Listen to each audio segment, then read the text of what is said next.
Okay. Yeah, we might could use a tripod. Huh? Go. Okay. Ready? Mm-hmm. All right.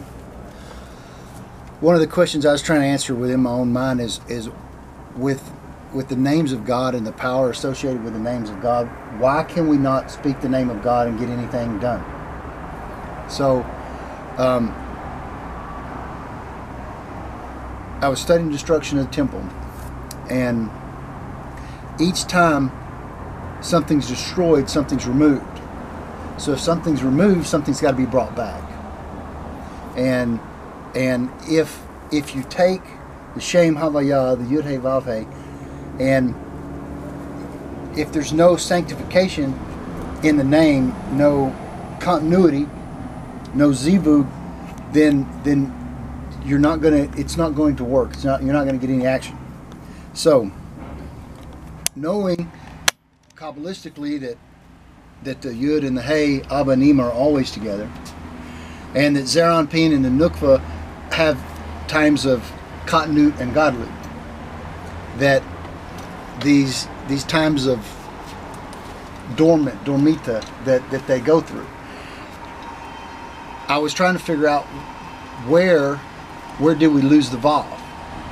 All right, and so I knew at the destruction of the first temple, the Shekhinah resided, and that was in exile, because Rachel is in exile.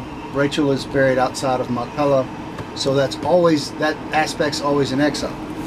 But the Jewish people, as a whole, are the Hay, and so the VAV at the destruction of the second temple. This was during the time of Yeshu HaNoshri. And this is during the time that the whole Christendom movement got its power and got its growth. And the only way it could succeed is if it had one of the ineffable letters to do it. And which letter gives all the source? It's always the Vav. It's the Yesod, it's the channel that everything runs through from Abba and Ima, from the Mochin of Zah. To reach the Hay.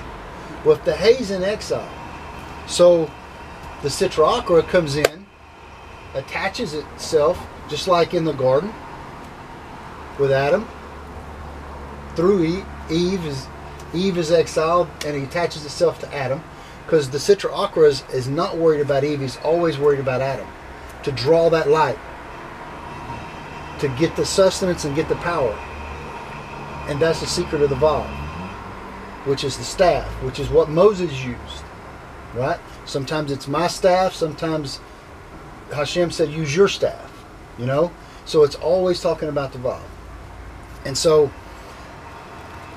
the only way to redeem that spark that was taken over by the Klippa at the destruction of the second temple, because the names of God have been quiet for 2,000 years since that has been destroyed.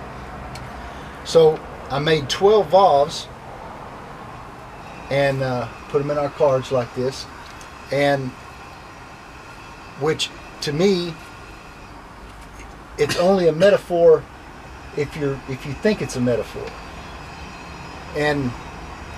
But I gave one to Chaim Richman, David Katz, and Abraham Sutton, and I told them all the same story. And I gave one to the man that we bought our Shabbos stuff, Havdalah set and everything. He was a breast lover. I gave him one. I thought he was going to cry when I gave it to him, when I told him the story.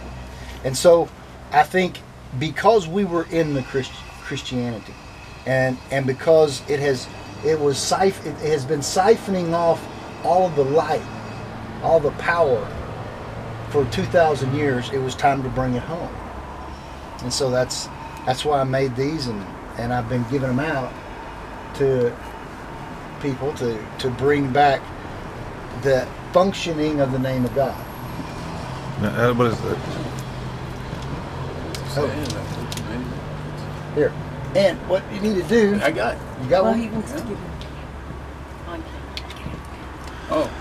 But what about more about this connection about the VAV and the Klipa and Yeshu HaNotre? As far as that's what's given it the power to Right. and all the energy and all the money and the wealth and the I can say what I mentioned before is that the temple that we're talking about, the second temple, is the temple built by Herod. He started building it in the year 18 BCE and finished it in the year 10 BCE.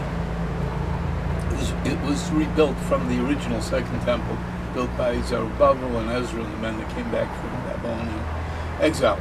So when Herod's temple was standing for 30 years, which puts it into the year 20 CE, because it finished in 10 BCE, the Sanhedrin decided that the name of God as pronounced could no longer be used in the temple because there was such corruption and so many problems with the priesthood and with everything. The place was coming apart at the seam with corruption. So they felt it was no longer appropriate that the name of God be pronounced as spelled. And at that moment, when they did that, really, effectively, there no more was a temple. Because although you had the sacrifice and you had the service and the building was standing, the temple is, as it says in the Chumash, the place where God chooses for his name to dwell. When you take God's name off the temple, that means Yud Kei Vav Kei, as pronounced, as we heard it on Mount Sinai. When God said, Anochi Hashem Eloka, I am the Lord thy God, he didn't pronounce it Adonai like we do. He was allowed to say his own name the way it's the right way. And there, and only in the temple is that done. So once that was taken off, we lost all the power of God's name. And that really allowed exactly what you said to happen. That opened the passageway for the power of God's name with the Vav, which is the power that reveals, brings it to revelation, was just lost and available for the other side, the spiritual husks, to grab a hold of it and build themselves up with, which is exactly what happened. What they did. Right. It seems to be going the other way now. Yeah, and so we're going to make it render it useless. And it has been. Mazal tov. Mazel tov. Okay. Great.